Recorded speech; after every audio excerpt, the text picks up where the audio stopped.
Hello and welcome back a new video. जैसा कि आप देख पा रहे हो MPITI TO 2026 कंप्लीट इलेक्ट्रॉनिक्स हम कवर कर रहे हैं।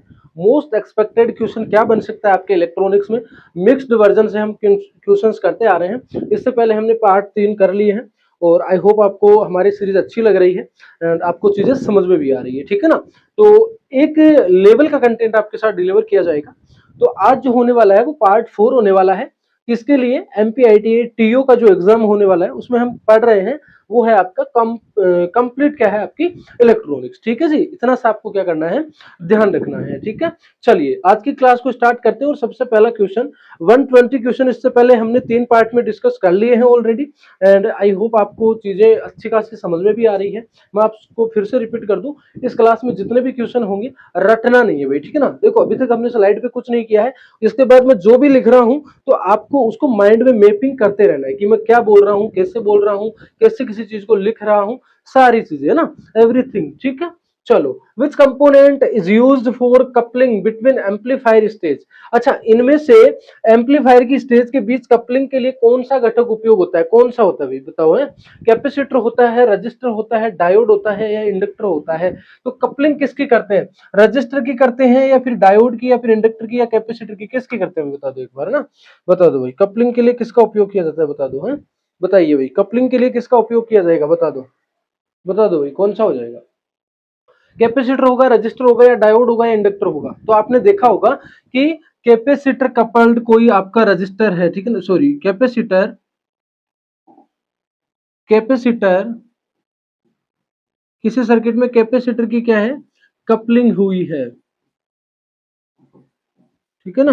तो आपने बहुत बार सुना होगा किसी सर्किट में हम कैपेसिटर की कपलिंग की है या कैपेसिटर कपल्ड सर्किट है। तो राइट आंसर हमारा कौन सा हो जाएगा भाई, कैपेसिटर, ठीक है ना। Is the right answer, capacitor क्या हो जाएगा आपका, राइट आंसर हो जाएगा, इज द राइट आंसर, ठीक है जी। चलो अगला बताओ, what is the main function of Schottky diode. इससे पहले की क्लासेस में जो हमारा पार्ट 3 है उसमें भी हमने डिस्कस किया था कि शॉर्टकी डायोड है उसको उसका मेन पर्पज क्या होता है, ठीक है ना, वही पूछ रहा है आपके लिए। फंक्शन क्या है, पर्पज क्या है। तो फास्ट स्विचिंग है या फिर हाई एम्पलीफिकेशन है, एनर्जी स्टोर है या फिर फ्रीक्वेंसी मॉड्यूलेशन है। तो जो शॉर्टकी है वो क्या करता है, फास्ट स्विचिंग रखता है। क्या रखता है भाई, फास्ट स्विचिंग रखता है। Is the right answer, is the right answer. यानी शॉर्टकी जो डायोड है आपका, उसकी जो स्विचिंग होती है, स्विचिंग टाइम होता है वो बहुत कम होता है, या यूं कह लीजिए उसकी जो स्विचिंग है वो क्या होती है, फास्ट होती है, ठीक है ना। डायोड के बारे में अगर आपको जानना है, डायोड की एक वन शॉट वीडियो है, डायोड की क्या है, वन शॉट वीडियो है, ठीक है ना, वन शॉट। एक ही क्लास में हमने सारे डायोड की थ्योरी हमने कवर करवा रखी है, ठीक है ना। थ्योरी को अगर और डीप डाउन जाके पढ़ना है तो उस क्लास में आप जाके देख सकते हो, ठीक है ना। Which device is use to convert analog signal to digital. यानी एनालॉग सिग्नल है, ठीक है ना, एनालॉग सिग्नल को किस में बदलना है भाई, एनालॉग सिग्नल को किस में बदलना है, डिजिटल में, ठीक है ना, डिजिटल में। मोदी जी कहते हैं कि नहीं कहते हैं, डिजिटल इंडिया कहते हैं कि ना, डिजिटल इंडिया, कि वो डिजिटल बना रहे हैं इंडिया को, भारत को डिजिटल बना रहे हैं। तो एनालॉग सिग्नल को डिजिटल सिग्नल में बदला जाता है बाई किसके द्वारा, बताओ भाई किसके द्वारा बदला जाएगा। ये है एडीसी यानी एनालॉग टू डिजिटल कन्वर्टर, ठीक है ना। ये है डीएससी यानी क्या है, डिजिटल टू एनालॉग कन्वर्टर, ठीक है ना। ऑसिलेटर तो फ्रीक्वेंसी जनरेट करता है या ऑसिलेशन करता है, ये नहीं होगा। रेक्टिफायर एसी को डीसी में बदलता है, तो ये भी नहीं होगा। तो क्या हो जाएगा, एनालॉग टू, एडीसी का मतलब क्या हो गया, analog to digital digital digital converter, क्या हो जाएगा, डिजिटल कन्वर्टर, ठीक है ना। और ये क्या है, डिजिटल टू एनालॉग कन्वर्टर, ठीक है। देखो आपके सामने हम सारी चीजें लिख रहे हैं, आपके सामने क्या है, हम क्वेश्चन का आंसर कर रहे हैं। तो आपकी मैपिंग भी इसी तरीके से होनी चाहिए जिस तरीके से हम आपको बता रहे हैं। तो हमें पूछा था एनालॉग को डिजिटल में कौन बदलेगा, तो आपका बदलेगा ADC, analog to digital converter, ADC is the right answer, is the right answer. Right answer क्या हो गया भाई, ए हो गया, ठीक है। चलो अगला बता दो, which logic gate gives low output when any input is low। अगर कोई भी इनपुट लो है, कोई भी इनपुट लो है तो आउटपुट क्या आ रहा है भाई, लो आ रहा है। और ऐसा कौन करता है, एंड गेट करता है। कौन करता है भाई, एंड गेट करता है, क्योंकि एंड गेट कहता है कि दोनों हाई चाहिए, इसकी शर्त यही है, दोनों हाई चाहिए। कौन कहता है, दोनों हाई चाहिए। कौन कहता है? एंड गेट कहता है। एंड गेट कहता है मेरे को दोनों क्या है? हाई चाहिए। क्यों? क्योंकि इसका जो होता है फॉर्मूला वो ए डॉट बी बराबर क्या होता है? वाई होता है। अगर एक को एक से गुणा कराओगे तभी तो आउटपुट में एक आएगा भाई, अदरवाइज तो क्या आएगा? मान लो यहाँ जीरो है, गुणा होगा एक से तब भी जीरो आएगा, ठीक है ना। वन गुणा होगा जीरो से तब भी क्या आएगा? जीरो आएगा। जीरो गुणा होगा जीरो से तब भी क्या आएगा? जीरो आएगा, ठीक है ना। तो ये कह रहा है कि किसी भी इनपुट के लो होने पर आउटपुट क्या देता है? लो आउटपुट देता है। यानी किसी भी इनपुट के लो होने पर, तो कोई भी एक इनपुट लो है तो आउटपुट क्या आ गया भाई? लो आया कि नहीं आया? लो आया कि नहीं आया? ये किस में होता है? आपका एंड गेट में होता है, ठीक है ना। एंड का सिंबल कैसा होता है एंड गेट का?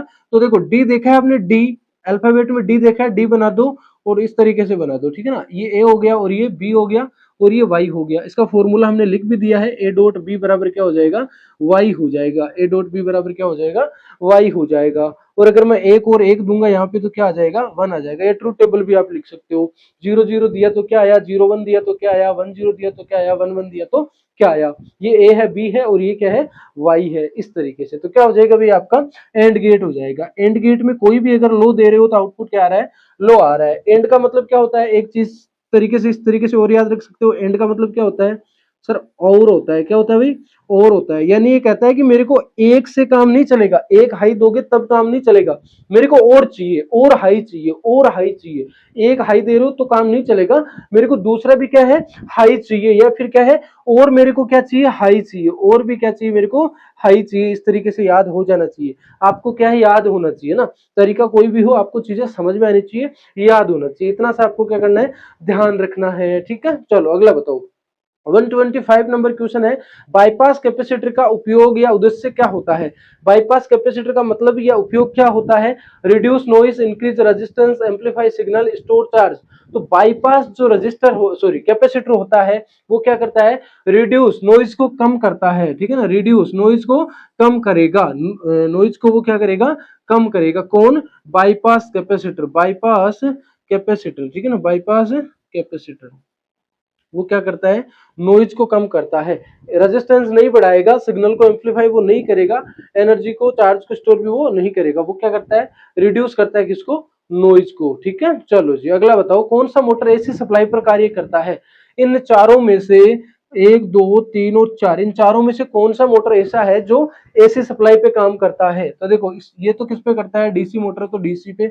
स्टेपर मोटर भी पल्स जिसको देते हैं ना, पल्स जिसको देते हैं, तो ये भी किस पे करेगा? आपका डीसी पे करेगा। सर्वो मोटर है वो भी किस पे करती है? डीसी पे। तो इंडक्शन मोटर है वो किस पे करेगी? आपकी एसी पे करेगी। इंडक्शन मोटर किस पे करेगी? एसी पे करेगी, ठीक है ना। एसी पे करेगी, ठीक है। चलिए जी, कौन सा मोटर है जो एसी सप्लाई पे काम करेगा? Induction motor is the right answer. अगला बता दो, which device is use to measure insulation resistance? देखो इलेक्ट्रॉनिक्स जो है ना उसको आपको ध्यान से समझना है, गलती बिल्कुल भी नहीं करनी है। और फिजिक्स की एक क्वालिटी होती है, चाहे आपका इलेक्ट्रिशियन बैकग्राउंड हो, चाहे वायरमैन बैकग्राउंड हो, चाहे इलेक्ट्रॉनिक्स मैकेनिक हो, फिजिक्स की क्वालिटी होती है कि उसमें डेटा आपको थोड़ा सा लेंथी होता है याद रखने में। हालांकि आप कंपैरिजन जब भी देख रहे हो तो वहां पे अगर कोई चीज हाई है तो दूसरी चीज ऑब्वियस सी बात है लो ही होगी, एक चीज लो है तो दूसरी चीज हाई होगी, ठीक है ना। पर फिर भी आपको मैं इतना ही कहूंगा कि आपको चीजों को या जो भी डेटा है उनको ध्यान से समझना है, ध्यान से सुनना है और ध्यान से चीजों को याद रखना है भी, ठीक है। चलिए जी, है इंसुलेशन प्रतिरोध मापने के लिए कौन सा उपकरण उपयोग होता है? अच्छा, इंसुलेशन प्रतिरोध का मतलब क्या हो गया? केबल का नाम सुना है आपने? सर कैसी बात कर दी, केबल का नाम ही नहीं सुना हमने, केबल देखी भी है। सर ये छोटी छोटी बातें हमारे साथ मत किया करो, हैं कि केबल देखी है क्या? सर ये कोई बात होती है क्या? केबल तो हमने देखी है। तो मैं ये कह रहा हूं कि अगर आपने केबल देखी है तो केबल के अंदर क्या होता है? एक कंडक्टर होता है ना, एक कंडक्टर होता है। तो ये क्या है? मान लो अंदर क्या है? एक कंडक्टर है, ठीक है ना, कंडक्टर है। ऊपर जो ये है, ये कवर, इसको क्या बोलते हो आप? सर आप क्या, आपसे क्या मतलब हो गया? इसको तो सभी क्या बोल देते हैं? इंसुलेशन बोलते हैं, इंसुलेशन लेशन बोलते हैं, ठीक है ना। तो मैं ये कह रहा हूं कि जो ये इंसुलेशन है इसमें कितना प्रतिरोध होगा उसको मेजर करने के लिए, उसको मापने के लिए किसका उपयोग किया जाता है? तो सबसे पहली बात तो ये देखो, जो हाई करंट कैरिंग केबल होती है, हाई वोल्टेज कैरिंग केबल होती है, उनका ये जो रेजिस्टेंस है या इंसुलेशन है, इस इंसुलेशन का जो रेजिस्टेंस है या प्रतिरोध है वो क्या होना चाहिए, क्या होना चाहिए, वो हाई होना चाहिए। क्या होना चाहिए भाई, हाई होना चाहिए। इतना सा आपको ध्यान रखना है, क्या होना चाहिए, हाई होना चाहिए। मैं ये कह रहा हूं कि ये हाई नहीं होगा तो क्या होगा, अगर हाई नहीं होगा तो इस कंडक्टर में से मान लो हाई करंट और वोल्टेज जा रहा है, क्या जा रहा है इसमें से, हाई करंट एंड वोल्टेज, है ना, हाई करंट कोमा वोल्टेज अगर गुजर रहा है तो ये इंसुलेशन गर्म हो जाएगा, इंसुलेशन खराब हो जाएगा। तो ये इंसुलेशन है वो क्या होना चाहिए, मोटा होना चाहिए, या यूं कह लीजिए इस इंसुलेशन का प्रतिरोध है वो क्या होना चाहिए, हाई होना चाहिए। रेजिस्टेंस क्या होना चाहिए, हाई होना चाहिए।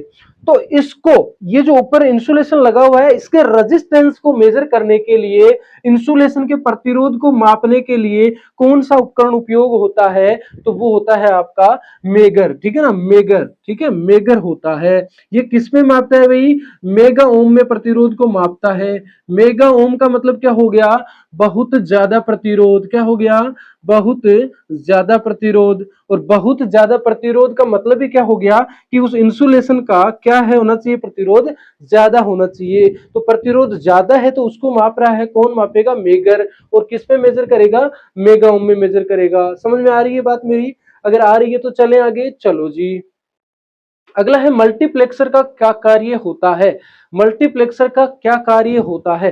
देखो मल्टीप्लेक्सर लाइक सर्किट जो क्या करता है, क्या करता है मल्टीप्लेक्सर, कई में से एक इनपुट को चुनता है ना। एक तो हो गया आपका मक्स, ठीक है ना, एक होता है आपका डीमक्स, क्या होता है भाई, डीमक्स, ठीक है, डी मक्स, या फिर मैं कहूं तो मल्टीप्लेक्सर, और ये डी मल्टीप्लेक्सर। तो इसका काम है, मान लो इसके पास बहुत सारे इनपुट है ना, सपोज करो कि इसके पास 4 इनपुट है, ठीक है ना, इनपुट 1 2 और इनपुट 3, इनपुट 4। तो ये 4 में से क्या करेगा, सेलेक्ट करके आउटपुट में क्या दे देगा, सिर्फ और सिर्फ 1 आउटपुट दे देगा, ठीक है ना, 1 आउटपुट दे देगा, 1 आउटपुट दे देगा। तो मल्टीप्लेक्सर का काम होता है सेलेक्ट 1 इनपुट फ्रॉम मेनी, यानी कई में से एक को वो आउटपुट में देता है, यानी वो काम होता है आपका मल्टीप्लेक्सर का। और डीमल्टीप्लेक्सर का जस्ट इसका रिवर्स होता है, बताने की जरूरत होनी नहीं चाहिए कि इनपुट तो क्या होगा उसके पास, एक होगा, और आउटपुट क्या होंगे, बथेरे होंगे। बथेरे होने का मतलब क्या है, बहुत सारे हो जाएंगे। तो ये क्या हो जाएगा, इनपुट के बाद आउटपुट क्या हो जाएंगे, बहुत सारे हो जाएंगे, आउटपुट क्या हो जाएंगे, बहुत सारे हो जाएंगे। ये किसमें होता है भाई आपका, डीमल्टीप्लेक्सर में। किसमें होता है, डीमल्टीप्लेक्सर में, ठीक है। इतनी सी दो चीजें आपको याद रखनी है, एक मक्स होता है, एक डीमक्स होता है। मक्स को मल्टीप्लेक्सर कहते हैं, बहुत सारे इनपुट होंगे, एक आउटपुट होगा, और डीमक्स में एक इनपुट होता है और बहुत सारे आउटपुट होते हैं ना। तो इसको क्या बोलते हैं, इसको बोलते हैं डेटा सेलेक्टर भी बोलते हैं ना, इसको डेटा सेलेक्टर भी बोलते हैं। मक्स को क्या बोल देते हैं, मैं यहां लिख रहा हूं, इसको डेटा सेलेक्टर भी बोल देते हैं, ठीक है ना, डेटा सेलेक्टर भी बोल देते हैं। डीमक्स को क्या बोलते हैं, डेटा डिस्ट्रीब्यूटर भी बोलते हैं। डेटा को क्या कर रहा है, वो डिस्ट्रीब्यूट कर रहा है, तो डिस्ट्रीब्यूटर भी बोल देते हैं। इतना सा आपको क्या रखना है भी, ध्यान रखना है। ये मल्टीप्लेक्सर की वो सारी चीजें हैं जो इसके बियॉन्ड भी आपसे पूछी जा सकती है, तो हमने साथ ही साथ आपको कवर करवा दी है, ठीक है ना। तो मल्टीप्लेक्सर का काम क्या है, सेलेक्ट 1 इनपुट फ्रॉम मेनी, यानी कई में से एक को क्या करेगा, वो सेलेक्ट करेगा, इसलिए उसको डाटा सेलेक्टर भी कहते हैं। और ये बांट देगा, यानी ये क्या कर रहा है, सेलेक्ट 1 इनपुट फ्रॉम मेनी, ये तो कर रहा है आपका मक्स, और ये क्या करेगा, एक से बहुत सारे आउटपुट कर देगा, इसलिए डेटा डिस्ट्रीब्यूटर भी इसको कहते हैं, ठीक है ना, कहते हैं। Is the right answer. अगला बताओ भाई, चलो। Which device is used in voltage stabilization, stabilization कौन सी डिवाइस होगी जो वोल्टेज को स्टेबलाइज करेगी।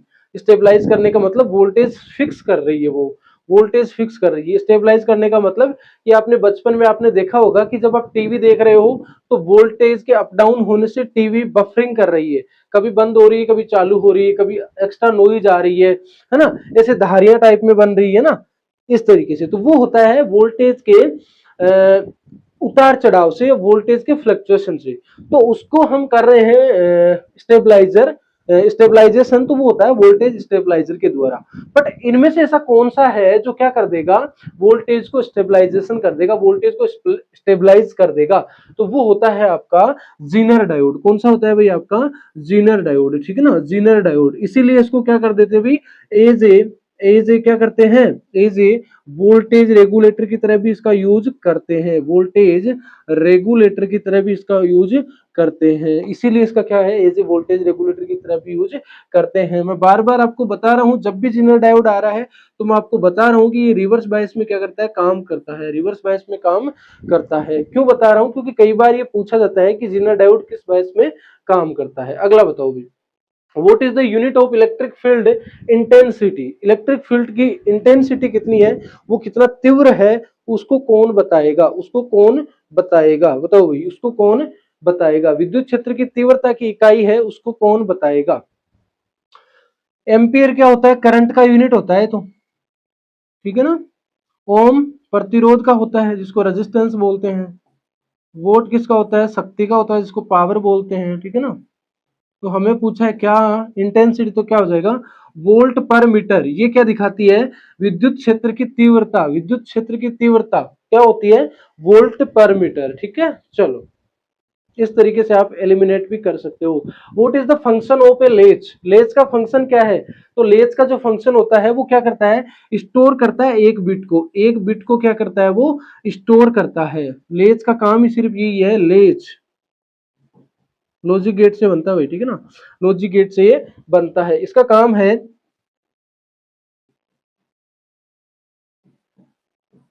एक बिट को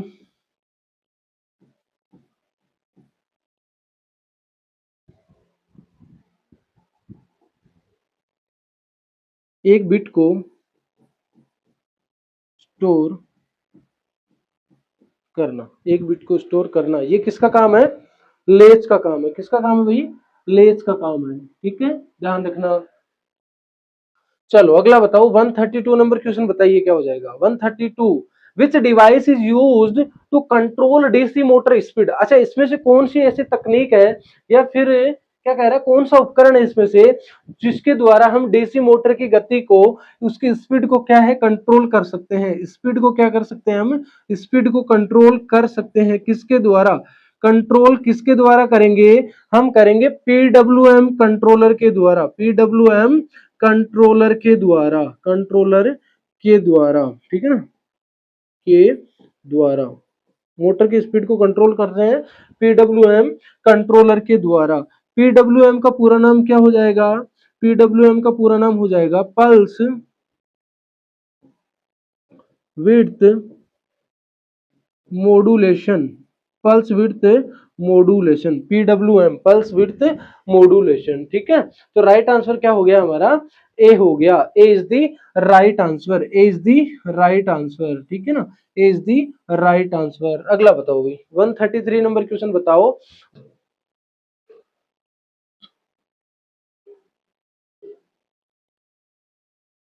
what is the unit of magnetic field intensity. अच्छा, मैग्नेटिक फील्ड क्या होता है, मैग्नेटिक फील्ड को क्या बोलते हैं, चुंबकीय क्षेत्र, ठीक है ना, चुंबकीय क्षेत्र, यानी ऐसा क्षेत्र है जहां पे चुंबक क्या है, चुंबक का गुण रख रहा है, एक ऐसा फील्ड है जो चुंबक का गुण रख रहा है, ठीक है ना। तो चुंबकीय क्षेत्र कितना तीव्र, कितना तीव्र, या फिर ज्यादा, या फिर तेज, या फिर घना होगा। तीव्र का मतलब ज्यादा, ज्यादा का मतलब तेज, तेज का मतलब घना, यानी कितना है चुंबकीय क्षेत्र वहां पे कितना है, उसकी इंटेंसिटी को कौन बताएगा, एम्पियर पर मीटर बताएगा, टेस्ला बताएगा, वेबर बताएगा, या हेनरी बताएगा।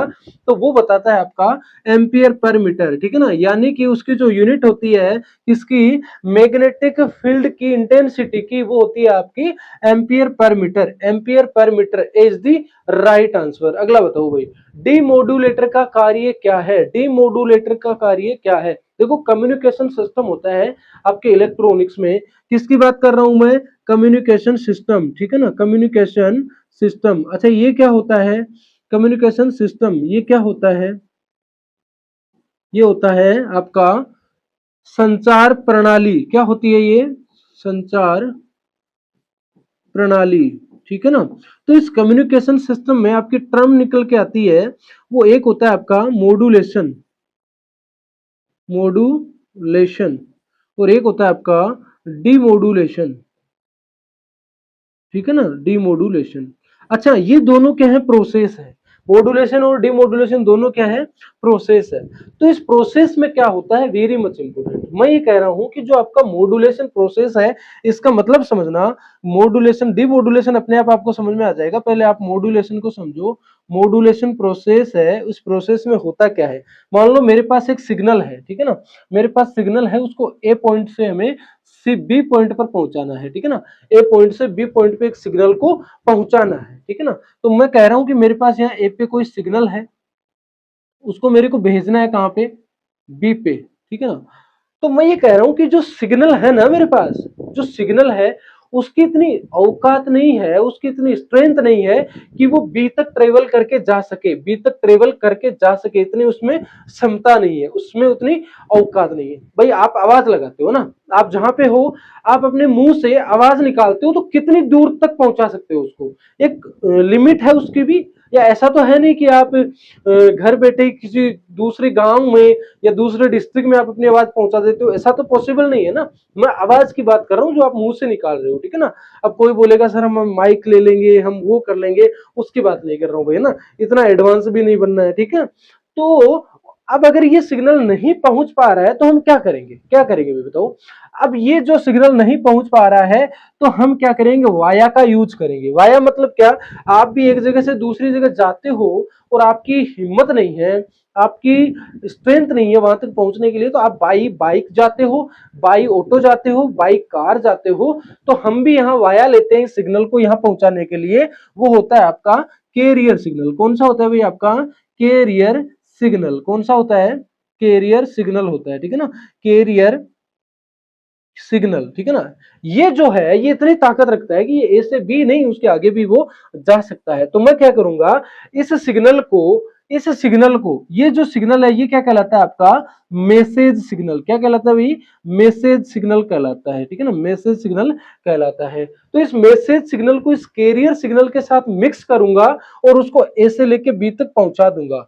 तो इसको, मैसेज को कैरियर के साथ मिक्स करना, यानी कि मॉड्यूलेशन क्या है, मैसेज को कैरियर के साथ मिक्स करना, कैरियर के साथ मिक्स करना, ठीक है ना, कैरियर सिग्नल के साथ मिक्स करना एंड ए से बी तक भेज देना।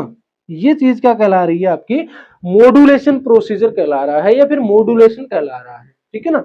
तो हमने यूज क्या किया भाई, अपने मेन जो सिग्नल था उसको एक जगह से दूसरी जगह भेजने के लिए किसका सहारा लिया है, कैरियर सिग्नल का सहारा लिया है, और इसी को क्या कह देते हैं हम, मॉड्यूलेशन कह देते हैं, ठीक है ना। और अब इसको मान लो यहाँ पे बी पे पहुंच गया है मेरा सिग्नल, और सिग्नल कौन से पहुंचे यहाँ पे, यानी मैं कहूं तो मैसेज प्लस कौन सा पहुंचा साथ में, कैरियर, ये दोनों सिग्नल पहुंचे हैं। पर मेरे को बी पे चाहिए कौन सा है, बताओ। आप कहीं ट्रेवल करके जाते हो, बुआ के यहाँ जाते हो, मौसी के यहाँ जाते हो, ननिहाल अपने जाते हो, तो ऑटो वाले को घर पे थोड़ी रख लेते हो, ऑटो वाला तो ड्रॉप करके आता है ना आपको।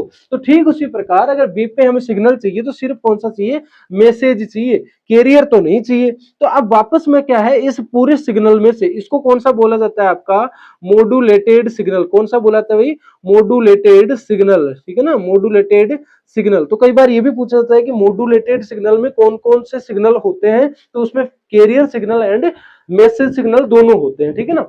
तो अब मैं क्या कर रहा हूं, इस मॉड्यूलेटेड सिग्नल में दोनों है ना, इस मॉड्यूलेटेड सिग्नल में तो दोनों है, तो इसमें से मैं मैसेज सिग्नल को बी तक ड्रॉप करूंगा और कैरियर से अलग करूंगा मैसेज को, तो उस प्रोसीजर को क्या बोलते हैं भाई, डीमॉड्यूलेशन बोला जाता है। उसको क्या बोलते हैं, डीमॉड्यूलेशन बोला जाता है। अब आओ क्वेश्चन पे, डीमॉड्यूलेटर का कार्य क्या है। तो ये कह रहा है कि मूल सिग्नल को निकालना। समझ में आया कि नहीं आया, इस तरीके से, ठीक है ना, इस तरीके से आपके कॉन्सेप्ट क्लियर करवाएंगे ताकि आपको क्वेश्चन रटना नहीं पड़ेगा, ठीक है ना, रटना नहीं पड़ेगा। तो डीमॉड्यूलेटर का मतलब ही यही है कि एक्सट्रैक्ट ओरिजिनल सिग्नल को, मूल सिग्नल को वापस निकाल लिया है। एम्पलीफाई, रेक्टिफाई, रिस्टोर ये सब नहीं होगा, इज द राइट आंसर। अगला बताओ, पीडीएफ अगर आपको लेनी हो, मैं आपको बता रहा हूँ इसी क्लास की आपको पीडीएफ मिलेगी। क्लास होने के बाद जब आपकी क्लास अपलोड हो जाती है उसी मोमेंट पे आपकी पीडीएफ भी डाल दी जाती है। टेलीग्राम चैनल राकेश वर्मा एजुटेक, ठीक है ना, राकेश वर्मा एजुटेक टेलीग्राम चैनल है, उसी पे आपको पीडीएफ भी मिल जाएगी, और भी जो वैकेंसीज है उनका इंफॉर्मेशन भी आपको वहीं पे मिल जाता है, ठीक है ना। Which device is use in search protection. अच्छा, सर्च प्रोटेक्शन या फिर सर्च सुरक्षा में कौन सा उपकरण उपयोग होता है, तो वो होता है आपका एमओवी, ठीक है ना, MOV, ठीक है, इतना सा आपको ध्यान रखना है, MOV, ठीक है, इतना सा आपको क्या करना है, ध्यान रखना है। MOV का पूरा नाम क्या होता है? MOV का पूरा नाम क्या हो जाएगा? मेटल ऑक्साइड वेरिस्टर, ठीक है ना, मेटल ऑक्साइड वेरिस्टर।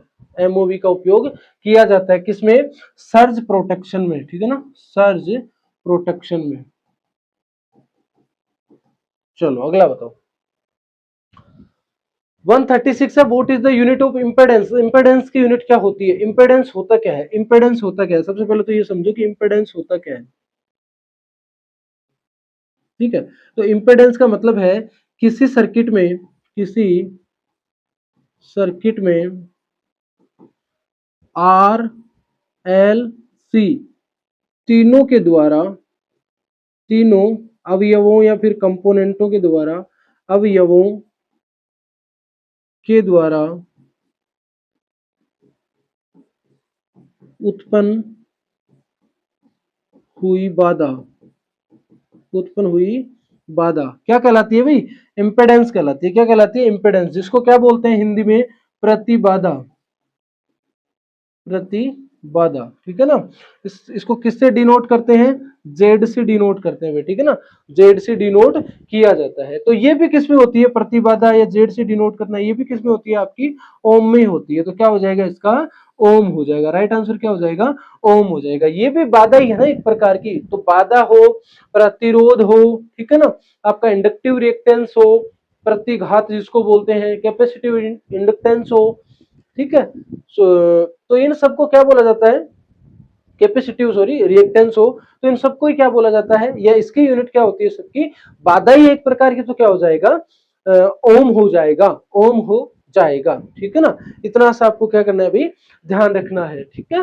देखो हेनरी तो नहीं होगा ना, हेनरी तो इंडक्टेंस का यूनिट है, फेरेड कैपेसिटेंस का है, और टेस्ला क्या है? मैग्नेटिक फ्लक्स, ठीक है ना, मैग्नेटिक फ्लक्स उसका है।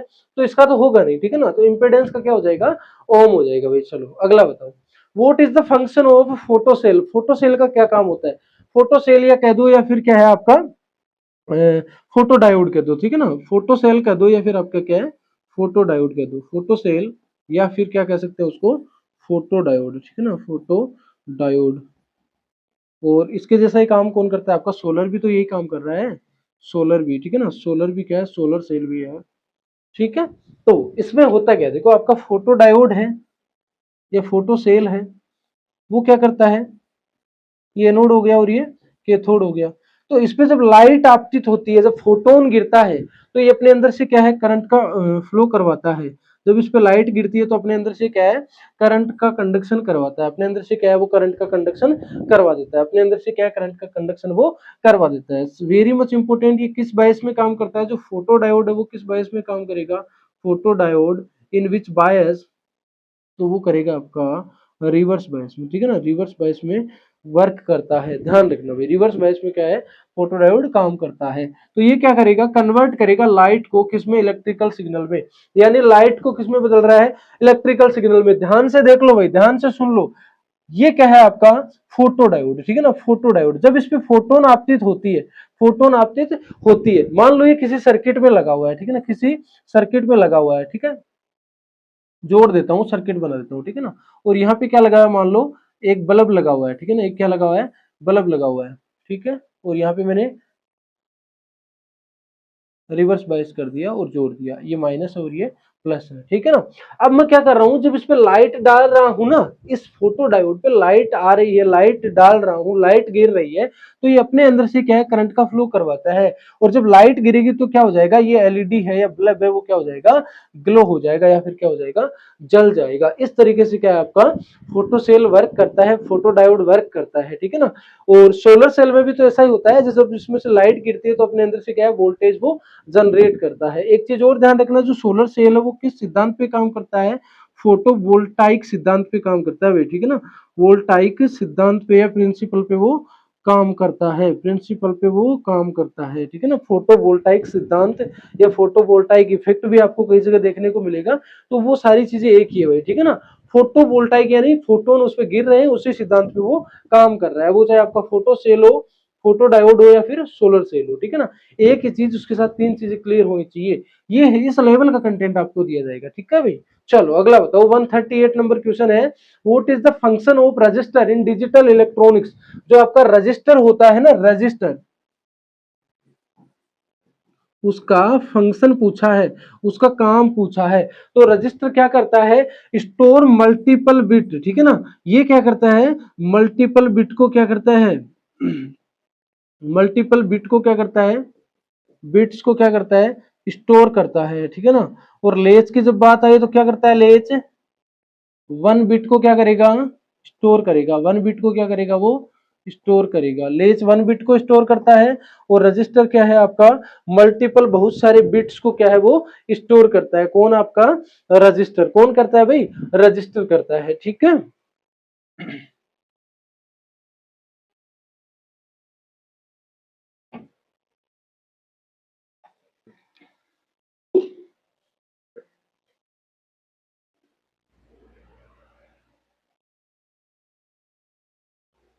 चलिए अगला बताइए। 139 है, which device convert mechanical energy to electrical energy, ठीक है ना। यानी कि मैकेनिकल एनर्जी होगी आपकी एक, मैकेनिकल एनर्जी, उसको चेंज ओवर किस में करना है, इलेक्ट्रिकल एनर्जी में।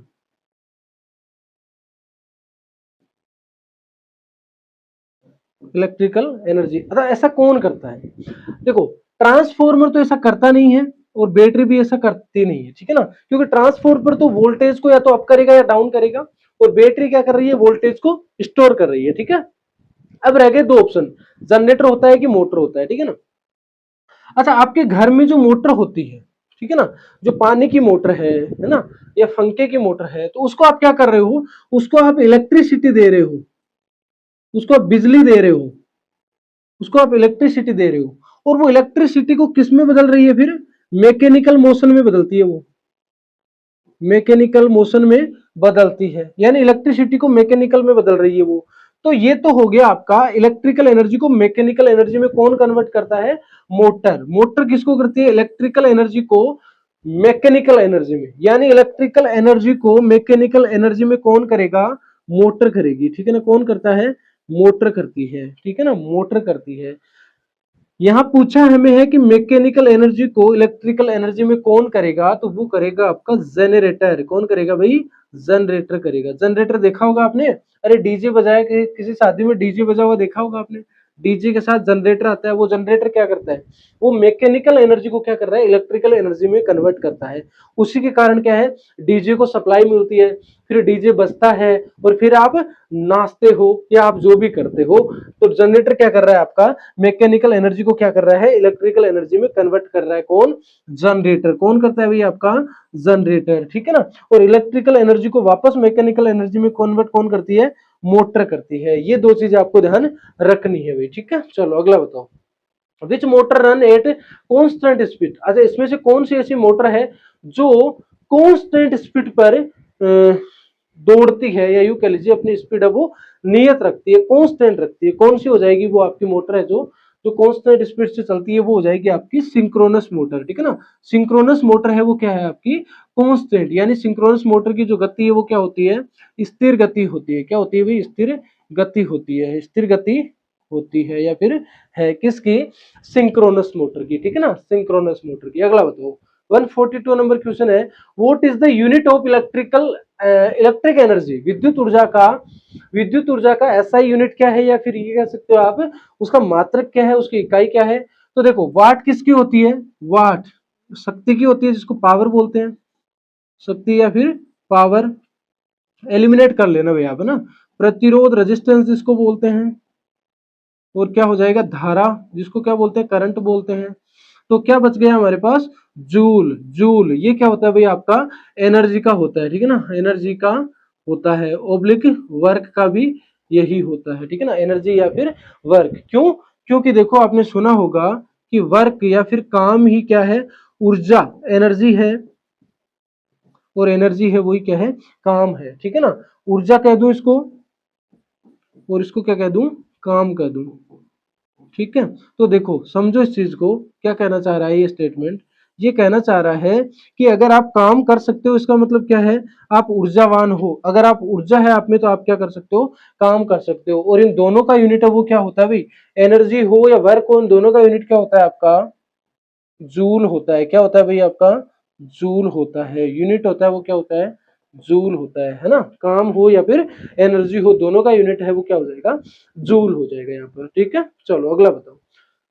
विच device is used in SMPS, SMPS में कौन सा डिवाइस यूज होगा। डिवाइस यूज होने का मतलब क्या है, वैसे तो सारे होते हैं, रजिस्टर भी होता है उसमें, फ्यूज भी लगा रहता है एसएमपीएस में, ठीक है ना, कैपेसिटर भी होता है एसएमपीएस में। सर्किट में अगर एसएमपीएस सर्किट को आप खोलते हो तो उस सर्किट में, एसएमपीएस को आप खोलते हो तो उसके अंदर जो सर्किटरी बनी हुई है अलग अलग, उन सेक्शंस में आपको ये सारी चीजें तो देखने को मिलेगी।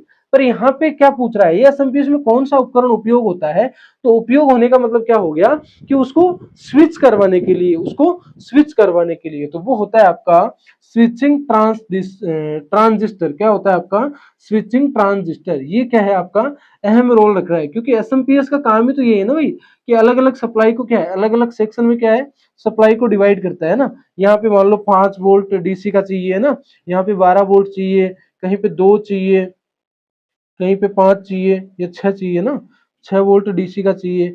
तो अलग अलग सेक्शन में क्या कर रहा है वो, स्विच कर रहा है। तो मेन फंक्शन किसका है भाई आपका, स्विचिंग का है। किसका है भाई, स्विचिंग का है। इतना सा क्या है आपको ध्यान रखना है। क्लियर हो रही बातें, चलो जी अगला बताओ फिर।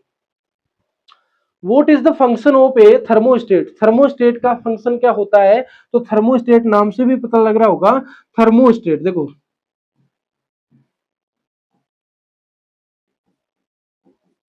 ठीक है ना। और इसमें थर्मो का मतलब क्या है, थर्मल से है। किस किससे है, थर्मल से है। और थर्मल का सेंस किससे हो जाएगा आपका, टेम्परेचर से हो जाएगा। ठीक है, टेम्परेचर से। इस तरीके से अगर याद रखोगे तो भूलोगे भी नहीं आप चीजों को, ठीक है ना। तो क्या करता है वो, तापमान कंट्रोल करना, यानी कंट्रोल टेम्परेचर। थर्मोस्टेट क्या करता है, तापमान को कंट्रोल करता है, तापमान को कंट्रोल करता है। या फिर थर्मोस्टेट के द्वारा ही हमें पता लग जाता है कि तापमान कितना हो गया है, तापमान कितना हो गया है। तापमान टेम्परेचर डिटेक्टर भी कह सकते हैं ना, टेम्परेचर डिटेक्टर भी मान सकते हैं। ठीक है भाई, चलो। What is the unit of dielectric strength, ठीक है ना। तो डाई इलेक्ट्रिक का मतलब क्या हो गया, डाई इलेक्ट्रिक का मतलब है, डाई इलेक्ट्रिक स्ट्रेंथ, इसका मतलब क्या हो जाएगा, देखो डाई इलेक्ट्रिक का मतलब है कि वो कुचालक है या नहीं है। डाई इलेक्ट्रिक का मतलब कुचालक, और उसकी क्या स्ट्रेंथ का मतलब समता। ठीक है, तो उसके कुचालक की क्षमता, इसका मतलब हो गया कि वो कितना का कुचालक है। यानी कि मैं अगर कहूं आपको सीधा सीधा समझाने के लिए कि डाई इलेक्ट्रिक स्ट्रेंथ किसकी अच्छी होती है, ऑप्शन ए कंडक्टर, और ऑप्शन बी इंसुलेटर। तो आपका आंसर क्या होगा, अगर मैं कह रहा हूं कि डाई इलेक्ट्रिक स्ट्रेंथ किसकी अच्छी है, ए या बी की, ए की है या फिर बी की है, तो आप क्या कहोगे, आप, मुझे नहीं पता आप क्या कहोगे, बट मैं ये कह रहा हूं कि इंसुलेटर की क्या होती है, अच्छी होती है। इंसुलेटर की क्या है, अच्छी होती है, या फिर क्या है, हाई होती है, या फिर क्या है, ज्यादा होती है। क्यों होती है, क्योंकि इंसुलेटर क्या करता है, करंट का फ्लो होने ही नहीं देता है, करंट का फ्लो होने ही नहीं देता है। कौन, इंसुलेटर। तो जब इंसुलेटर में करंट का फ्लो हो ही नहीं रहा है, इसका मतलब उसकी डाइलेक्ट्रिक स्ट्रेंथ है वो बहुत ज्यादा अच्छी है। अब ये क्वेश्चन ये कह रहा है कि डाइलेक्ट्रिक स्ट्रेंथ की यूनिट क्या होती है, तो वो होती है किलो वोल्ट, किलो वोल्ट पर एमएम, ठीक है ना, किलो वोल्ट पर एमएम, केवी पर एमएम, ठीक है ना। ये होती है आपकी डाई इलेक्ट्रिक स्ट्रेंथ की यूनिट, ठीक है ना, यूनिट होती है डाई इलेक्ट्रिक स्ट्रेंथ की, ठीक है ना, यूनिट होती है केवी, किलो वोल्ट पर एमएम। इतना सा आपको क्या रखना है भाई, ध्यान रखना है। अगला बताओ, what is the function of UPS, UPS, UPS का पूरा नाम क्या हो जाएगा,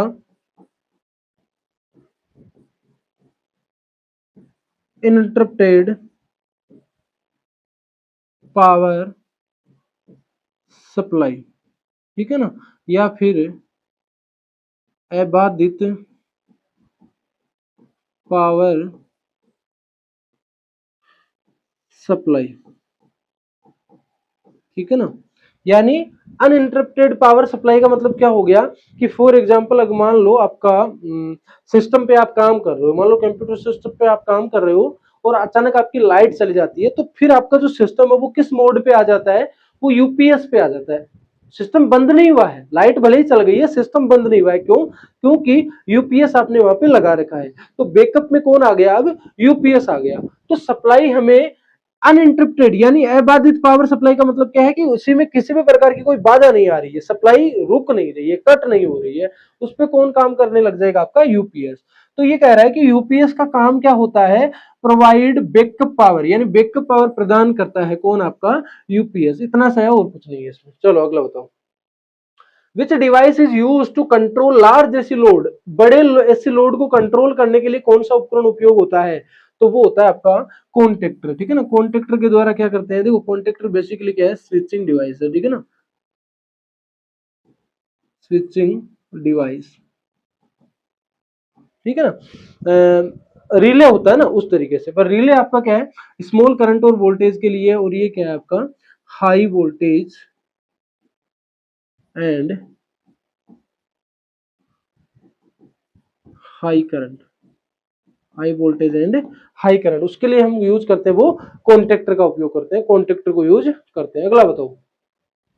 vote does Kirchhoff's current law state, Kirchhoff का धारा नियम केसीएल क्या कहता है, क्या कहता है भाई, ए कहता है sum of current entering junction equal sum leaving it, junction में आने वाली धारा बाहर जाने वाली धारा के बराबर होती है। ये बात तो सही कहता है, यही होता है। दूसरा ये कह रहा है कि जंक्शन में कुल धारा शून्य होती है, जंक्शन में कुल धारा शून्य नहीं होती, जंक्शन पर आने वाली धाराओं का बीजगणितीय योग शून्य होता है। तो कुल धारा शून्य तो नहीं होगी, जंक्शन में कुल धारा शून्य होगी, ये कोई बात नहीं हुई है। ठीक है ना, हाँ उनका जो एल्जेब्रिक सम है वो जीरो जरूर होता है। लूप में वोल्टेज का योग शून्य होता है, नहीं ये भी नहीं होता, केवीएल में ये भी नहीं होता। लूप में धाराओं का योग शून्य होता है, ये भी नहीं होता। तो जंक्शन में आने वाली धारा और बाहर जाने वाली धारा के बराबर होती है, यानी आने वाली धारा, मान लो कोई जंक्शन है, यहाँ पे कोई करंट आ रही है, मान लो I1 आ रही है और I2 जा रही है, तो मैं ये कह रहा हूं कि I1 बराबर क्या हो जाएगा, I1 बराबर क्या हो जाएगा I2।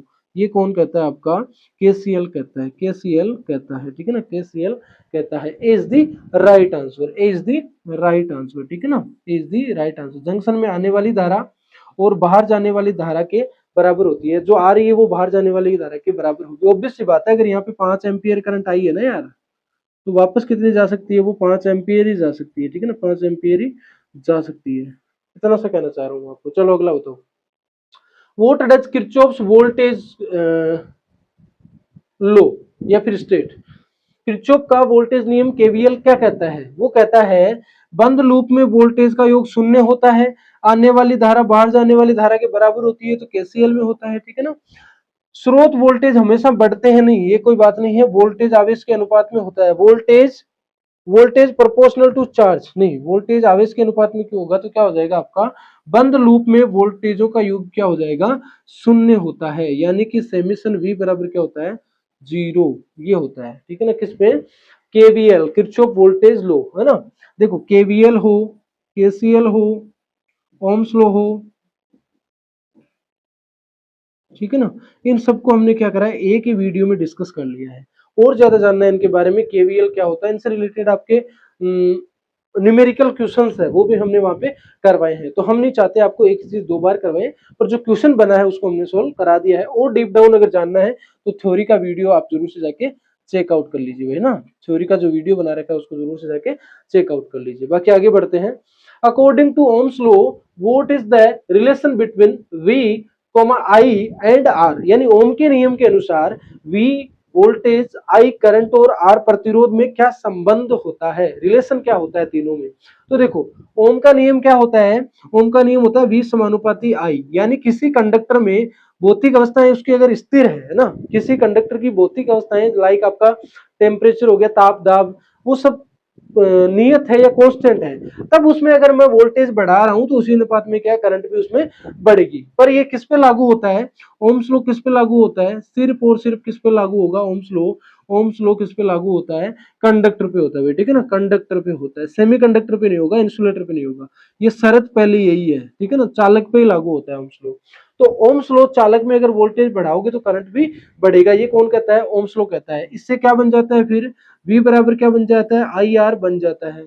और V बराबर IR से हम तीन फॉर्मूले बना सकते हैं, यानी V बराबर IR एक फॉर्मूला हो गया, I बराबर क्या हो जाएगा? V बटे R हो जाएगा दूसरा फॉर्मूला, ठीक है।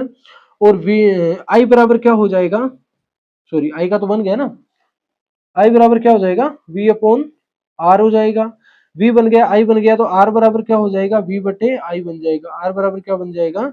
V बटे I बन जाएगा। तीनों फॉर्मूले, एक दो और तीन, तीनों फॉर्मूले आप बना सकते हो। ये वोल्टेज कैलकुलेट करने के लिए, ये करंट कैलकुलेट, और ये रेजिस्टेंस या फिर प्रतिरोध को कैलकुलेट करने के लिए। अब देखो भाई, ओम के नियम के अनुसार तीनों में क्या संबंध होता है? तो V बराबर क्या होता है? IR होता है, ये तो सही है। दूसरा देखें तो I बराबर V इंटू आर होता है क्या? I बराबर तो क्या होता है? V बटे आर होता है, इंटू नहीं होता। I बराबर तो क्या होता है? V बटे आर होता है, ठीक है ना। तो ये गलत हो गया। सी देखोगे तो R बराबर V इंटू आई, तो R बराबर V बटे आई होता है, इंटू नहीं होता ना। V बटे क्या होता है? आई होता है, तो ये भी गलत हो गया। और I बराबर V बटे आर, I बराबर V बटे आर, I बराबर V बटे आर, तो ये भी सही है भाई, ठीक है ना, ये भी सही है। पर हमें जाना है किसके साथ? ओम के नियम के साथ V, I और R में क्या संबंध होता है? तो देखो, V पहले है, I है और R तीनों पहले ही दे रखा है ना। V देखो पहले है, I है बाद में, फिर R के बीच, V I R इसी क्रम में देखना है। तो V बराबर क्या हो जाएगा? IR आपका क्या हो जाएगा? राइट आंसर, ए हो जाएगा आपका राइट आंसर, ठीक है ना। ये I नहीं पूछा ना, अगर आई नहीं दिया ना यहाँ पे, अगर वी की जगह आई दे देता, आई वी और आर होता, तो हम ये भी कर सकते थे। हालांकि ये भी सही है, क्योंकि आई बराबर क्या होता है आपका? वी बटे आर होता है। आई बराबर क्या है? वी बटे आर। तो डी को सही तो है, बट सही आपको किसको करना है? एक को करना है। और क्यों करना है मैंने आपको बता दिया भाई, ए इज द राइट आंसर, ठीक है। चलो अगला बताओ। Total resistance in series circuit, श्रृंखला में प्रतिरोध का श्रृंखला में कुल प्रतिरोध कैसे होता है? यानी कि जो आपका प्रतिरोध है ना, रेजिस्टेंस जिसको बोलते हैं, प्रतिरोध या फिर रेजिस्टेंस, वो दो तरीके से सर्किट में लगाया जाता है। एक होता है आपका सीरीज, जिसको बोलते हैं श्रेणी क्रम, ठीक है ना, जिसको बोलते हैं श्रेणी क्रम। एक होता है आपका पैरेलल, जिसको क्या बोलते हैं भाई? समानांतर। क्या बोलते हैं? समानांतर क्रम। ये दो तरीके से ही लगाया जाता है। श्रेणी होता है, पैरेलल होता है, और सॉरी, सीरीज होता है श्रेणी, और पैरेलल होता है समानांतर, ठीक है। तो मैं ये कह रहा हूं कि सीरीज में जब प्रतिरोध लगा होता है ना, उसका एक फॉर्मूला होता है। सीरीज में अगर प्रतिरोध है तो आर टी बराबर क्या हो जाता है? आर टी बराबर R1 plus R2 plus R3 plus dot dot dot dot plus कहां तक होता है? Rn तक, यानी नंबर ऑफ रेजिस्टेंस तक होता है। ये सीरीज का फॉर्मूला होता है। रेजिस्टेंस टोटल बराबर जितने भी हैं उनको हम सीधे सीधे काउंट कर लेंगे, सीधे सीधे जोड़ लेंगे, ठीक है। पैरेलल की बात करें तो पैरेलल में क्या होता है? पैरेलल में होता है 1/RT बराबर 1/R1 plus 1/R2 plus 1/R3 plus dash dash dash plus 1/Rn। ये होता है आपका पैरेलल में, ठीक है ना। ये समानांतर में होता है और ये श्रेणी में होता है। अब क्वेश्चन पे आओ, श्रृंखला पूछा है यानी सीरीज पूछा है। सीरीज में सीरीज परिपथ में कुल प्रतिरोध कैसा होगा? तो देखो, R1 R2 R3, ये बात सही कह रहा है। R1 इंटू R2 बट्टे R1 प्लस R2, ये आपका पैरेलल के लिए हो गया। ये किसके लिए हो गया? आपका पैरेलल के लिए हो गया, ठीक है ना, पैरेलल के लिए हो गया। अगर दो ही प्रतिरोध दिए होंगे तो कैसे जुड़ेंगे? मान लो दो ही प्रतिरोध दिए हैं, तो R1 इंटू R2 बट्टे R1 प्लस R2 हो जाएगा। ये दो प्रतिरोध के लिए पैरेलल है, ये तीन प्रतिरोध के लिए सीरीज है, ठीक है। ये रूट R1 स्क्वायर ये होता नहीं है, 1/, ये भी नहीं होता, ठीक है। तो हमारा राइट आंसर सीरीज का पूछा था, तो ए क्या हो जाएगा? Right answer. ए क्या हो जाएगा आपका?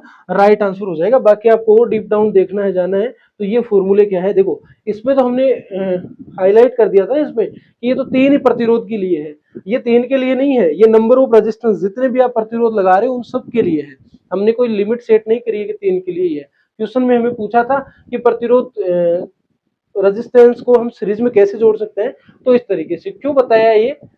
क्योंकि ये हमें यहाँ पे दिया ही नहीं था ना, ऑप्शन में ये वाला फॉर्मूला दिया ही नहीं था, तो हम इसके साथ चले गए R1 R2 और R3, सीधे सीधे जुड़ जाता है, इतना आपको ध्यान रखना है। चलो अगला बताओ। Total resistance in parallel circuit. अब टोटल रेजिस्टेंस पैरेलल में पूछा है, तो क्या हो जाएगा बताओ? R1 प्लस R2 ये तो क्या हो जाएगा, सीरीज हो जाएगा ना, दो के लिए अगर पूछ रहा है तो। 1 अपॉन ये 1 अपॉन में होता नहीं है, R1 इंटू R2 इतना सा आधा अधूरा नहीं होता है, तो क्या हो जाएगा आपका, ये हो जाएगा। ये दो प्रतिरोध के लिए है ना, दो रेजिस्टेंस के लिए क्या है, दो के लिए क्या है, पैरेलल है, दो के लिए क्या है, पैरेलल है, ठीक है ना, दो के लिए क्या है, पैरेलल है, ठीक है। तो क्या पूछा है हमें, समानांतर परिपथ में, तो क्या हो जाएगा, D is the right answer, D is the right answer. चलो अगला बताओ, कन्वेंशनल करंट फ्लो फ्रॉम, देखो ये पूछ रहा है कि करंट का फ्लो कैसे होगा, करंट फ्लो, और इसके साथ मैं आपको एक चीज और बताऊंगा, एक होता है आपका इलेक्ट्रॉन फ्लो, ठीक है ना, ठीक है। और इलेक्ट्रॉनिक्स भी कहते हैं इसे ना, देखो इलेक्ट्रॉनिक्स, इलेक्ट्रॉनिक्स, इसमें दो नाम छुपे हुए, देखो क्या छुपा हुआ है, एक तो इलेक्ट्रॉन, और एक क्या छुपा हुआ है, प्लस मोशन,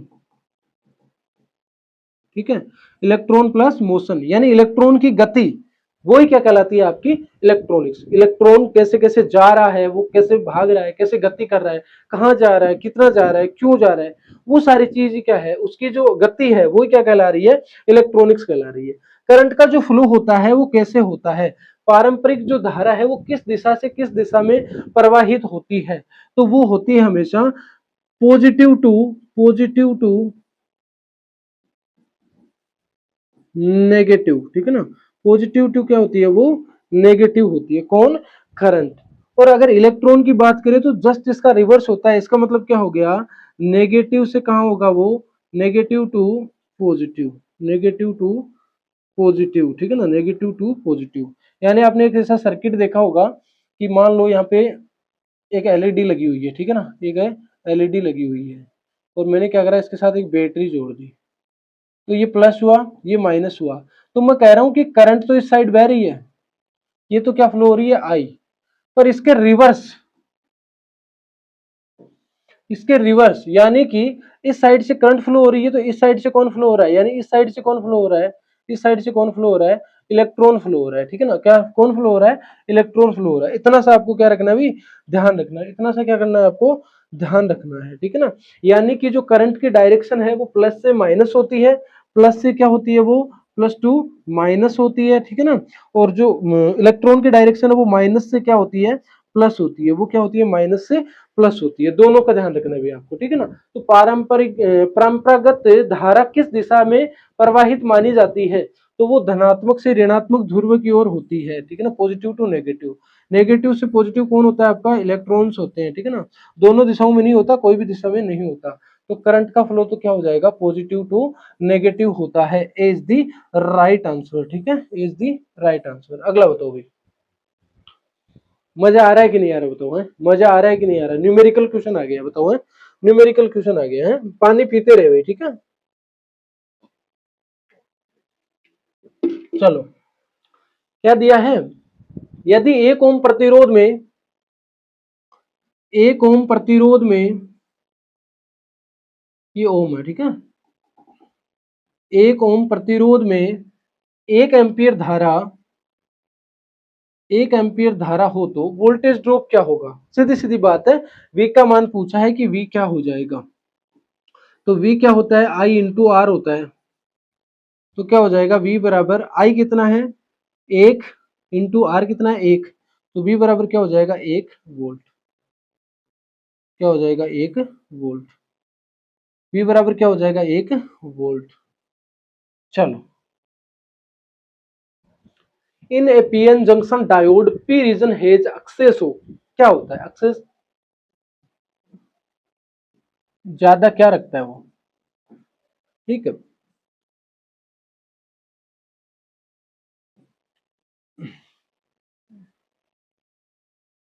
ये क्या है आपका,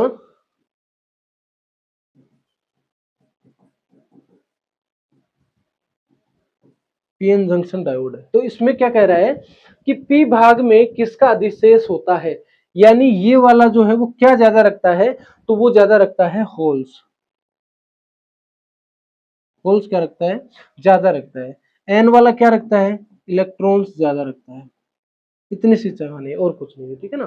तो होल्स कौन रखेगा आपका, पी वाला, ठीक है ना, पी टाइप, पी टाइप तो होल्स रखेगा, और एन टाइप क्या है आपका, एन टाइप क्या है आपका, इलेक्ट्रॉन्स रखेगा, ठीक है ना, इलेक्ट्रॉन्स रखेगा, प्रोटॉन और न्यूट्रॉन होता नहीं है, ठीक है ना, इलेक्ट्रॉन और होल होता है। पी टाइप में होल होंगे और एन टाइप में इलेक्ट्रॉन्स होंगे। तो हमारे पी का पूछा था तो क्या हो जाएगा, होल्स हो जाएगा, ठीक है। चलो अगला बताओ, ट्रांजिस्टर में बीटा क्या दर्शाता है, ट्रांजिस्टर में बीटा क्या दर्शाता है, collector current oblique base current, यानी कि क्या दर्शाएगा वो, कलेक्टर करंट बटे बेस करंट, ठीक है ना। तो क्या हो जाएगा, बीटा क्या दर्शा रहा है, बीटा, बीटा ही पूछा है, देखो बीटा क्या दर्शा रहा है, आई सी बटे क्या दिखाएगा, आई बी, ठीक है ना। और बीटा क्या होता है आपका, आई ई होता है, ठीक है ना, आई ई यानी एमीटर करंट, ठीक है ना। और अल्फा क्या होता है, अल्फा क्या होता है, आई बी, ठीक है ना। बीटा क्या होता है, आई ई, ठीक है। और गामा क्या होता है, आई सी, ठीक है। ये तीनों आपको ध्यान रखने हैं, ठीक है ना। ये तीनों अल्फा बीटा और गामा, अल्फा आई बी कॉमन बेस में होता है, कॉमन एमीटर में आपका बीटा होता है, ये एमीटर है, ठीक है ना, बीटा होता है। गामा में क्या होता है, कॉमन कलेक्टर आईसी, ठीक है। चलो तो क्या हो जाएगा, B is the right answer, B is the right answer, collector current बटे बेस करंट, ठीक है। चलो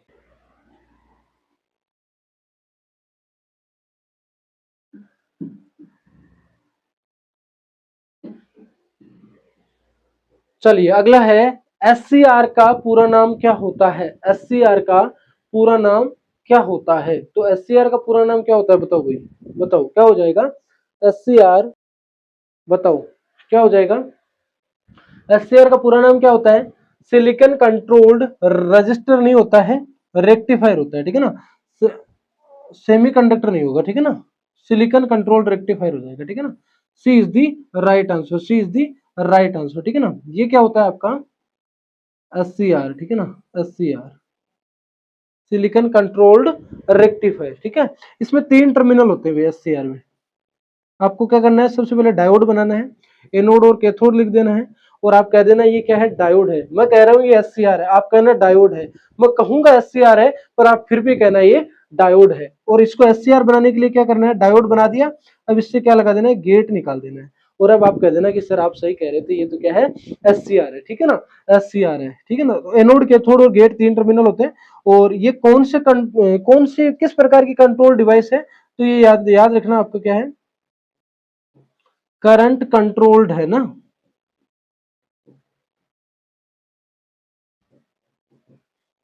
करंट कंट्रोल्ड डिवाइस है, ठीक है। जैसे आपका मोसफेट जो होता है, मोसफेट वो क्या होता है आपका, वोल्टेज कंट्रोल्ड होता है, ठीक है ना, वोल्टेज कंट्रोल्ड डिवाइस होता है, कौन, मोसफेट, ठीक है ना। ठीक उसी प्रकार एससीआर है वो आपका करंट कंट्रोल्ड डिवाइस होता है, ठीक है ना। और जो एससीआर है उसके गेट पे अगर आप एक स्मॉल पल्स दे रहे हो या फिर सिग्नल दे रहे हो, ठीक है ना, इस पे गेट पे सिग्नल देके क्या कर सकते हैं हम, एनोड टू कैथोड जो करंट है उसको हम कंट्रोल कर सकते हैं, उसको क्या है, कंट्रोल कर सकते हैं, ठीक है। चलो जी,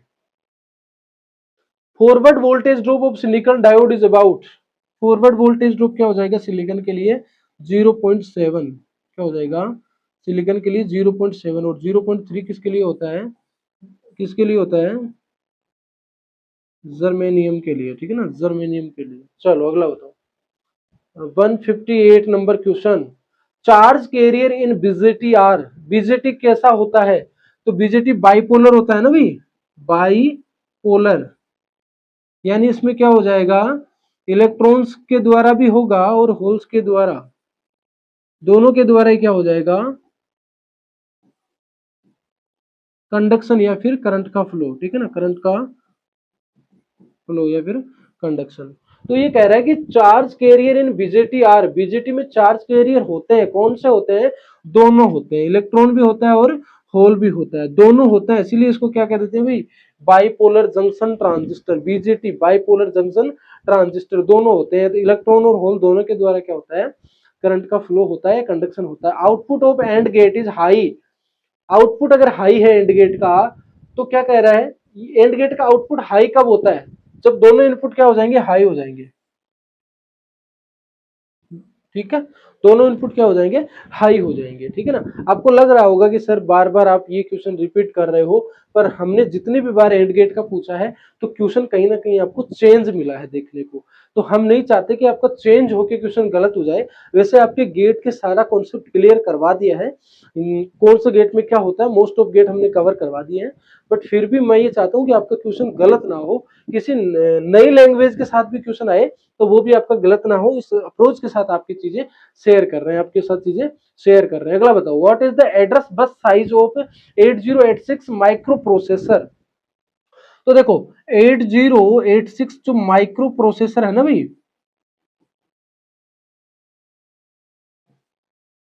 ठीक है, तो उसमें क्या है, एड्रेस बस का जो साइज होता है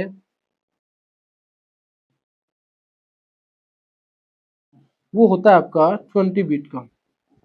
कितना होता है, 20 बिट का। तो कहां दिख रहा है, ये रहा, C is the right answer, C is the right answer, ठीक है। चलो, माइक्रो कंट्रोलर में कौन सी वोलेटाइल होती है, कौन सी मेमोरी, ठीक है ना, कौन सी मेमोरी वोलेटाइल होती है। अच्छा, वोलेटाइल का मतलब देखो, पहले तो वोलेटाइल का मतलब ही यही है। वोलेटाइल का मतलब क्या हो गया, वोलेटाइल का मतलब है कि मान लो सप्लाई कट हुई, सप्लाई कट हुई तो डेटा क्या हो जाएगा, डेटा, मान लो फॉर एग्जांपल आपकी सप्लाई कट हो गई है तो डेटा क्या है, इरेज हो जाता है, डिलीट हो जाता है, खत्म हो जाता है, डेटा क्या हो जाएगा, खत्म हो जाता है, सेव नहीं रहता भाई, ठीक है। डेटा क्या है, सेव नहीं रहता, तो वो कहलाती है आपकी वोलेटाइल मेमोरी। तो वो क्या है, देखो ईपी जो रोम है वो तो क्या है आपकी वोलेटाइल मेमोरी नहीं है, यानी ये तो क्या है, एज ए रोम की तरह काम कर रही है। तो ये भी है रोम, वो भी है, फ्लैश है, ये भी नहीं है, क्या हो जाएगा, रैम, जिसको क्या बोलते हैं, random access memory, random access memory, यानी रैम में क्या होता है भाई, रैम में, रैम में क्या है, इसको क्या बोलते हैं भाई,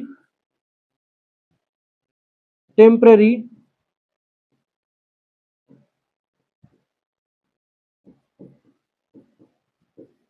रखने वाले, यानी जो रैम है वो टेम्परेरी डाटा को स्टोर करती है। डेटा इसमें से कट हो जाता है, किसमें से, रैम में से। कब हो जाता है, जब आपकी सप्लाई कट हो जाती है, ठीक है ना, सप्लाई कट हो जाती है, उसके साथ ही कट हो जाती है तब, ठीक है। बाकी इन सब में नहीं होता, ठीक है ना, इन सब में नहीं होता, इसमें तो क्या है, परमानेंट स्टोर रहता है, एज कंपेयर एज रैम से, ठीक है। रोम का पूरा नाम आपको पता ही है, रीड ओनली मेमोरी। अगला बताओ भाई, 162 नंबर बताओ, which modulation technique provide better noise immunity.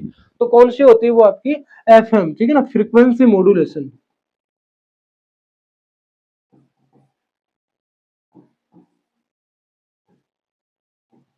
Frequency जो मॉड्यूलेशन है वो क्या करता है, नॉइज में इम्यूनिटी देता है, यानी बेटर नॉइज इम्यूनिटी का मतलब क्या है, उसमें नॉइज कम होती है, यानी फ्रीक्वेंसी मॉड्यूलेशन एफएम जिसको क्या बोलते हैं, एफएम, उसमें क्या होता है, लो नॉइज होती है, क्या होती है भाई, लो नॉइज होती है, ठीक है ना, लो नॉइज होती है। अगला बताओ, 163 नंबर है, मोसपेट इज एक उस प्रकार का है, मोसपेट डेस्क कंट्रोल्ड डिवाइस है, किस प्रकार का है, फ्रीक्वेंसी, करंट, पावर, वोल्टेज। तो अभी बताया था थोड़ी देर पहले, वोल्टेज क्या है आपका, सॉरी मोसफेट क्या है आपका, वोल्टेज कंट्रोल्ड डिवाइस है। मोसफेट का पूरा नाम क्या है, आप कमेंट करके जरूर बताना भैया ना, इतना हम आपके लिए कर रहे हैं तो आपको एक कमेंट करना है और मोसफेट का पूरा नाम बताना है, कमेंट करके जरूर से आपको क्या करना है, मोसफेट का पूरा नाम बताना है भी, ठीक है ना, मोसफेट का पूरा नाम आपको बताना है।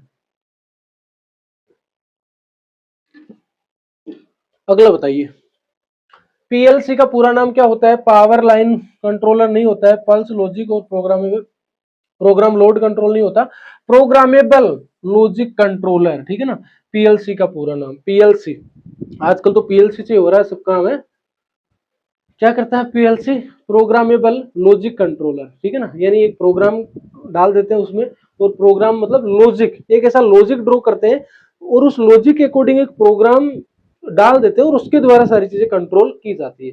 तो programmable logic controller, what is the maximum memory size addressable by 8085। तो इसमें कितनी होती है भाई, मैक्सिमम पूछा है ना, तो मैक्सिमम कितनी हो सकती है, अधिकतम किसके द्वारा, 8085 के द्वारा अधिकतम कितनी मेमोरी एड्रेस की जा सकती है, एक्सटर्नल की बात कर रहा है, कितनी मेमोरी एड्रेस की जा सकती है, ठीक है, तो वो होती है आपकी 32 किलोबाइट, ठीक है, कितनी होती है आपकी 32 kilobyte, B is the right answer. अगला बताओ, DC to DC chopper circuit में मुख्यतः कौन सा उपकरण उपयोग होता है, तो ट्रांसफॉर्मर, रजिस्टर, कैपेसिटर का अलग काम है, कौन सा हो जाएगा आपका मोसफेट, ठीक है ना, क्या हो जाएगा आपका मोसफेट। चॉपर सर्किट का मतलब क्या हो गया, डीसी से डीसी वोल्टेज को हम क्या कर रहे हैं, कम ज्यादा कर रहे हैं। चॉपर का मतलब क्या हो गया, डीसी टू डीसी वोल्टेज को, मान लो डीसी का 15 वोल्टेज है, मेरे को डीसी का 10 वोल्टेज बनाना है, या 15 है तो उसको 20 बनाना है, या उससे भी ज्यादा बनाना है, तो ये क्या हो जाएगा आपका डीसी टू डीसी चॉपर, ठीक है ना, चॉपर। चलो अगला बताओ, 8051 micro controller is a bit controller, कितने बिट का होता है, 8051 एक माइक्रो कंट्रोलर है, क्या है भाई, एक माइक्रो कंट्रोलर है, ठीक है, इसमें कितनी पिन होती है, 40 पिन होती है, ठीक है ना, 40 पिन होती है, एम्बेडेड सिस्टम में इसका उपयोग किया जाता है,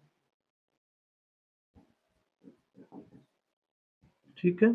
उसके बाद अगर ये किसकी बात कर रहा है, कंट्रोलर कितने बिट का होता है, कितने बिट का होता है ये, 8 बिट माइक्रो कंट्रोलर होता है, ठीक है ना, 8 बिट माइक्रो कंट्रोलर होता है,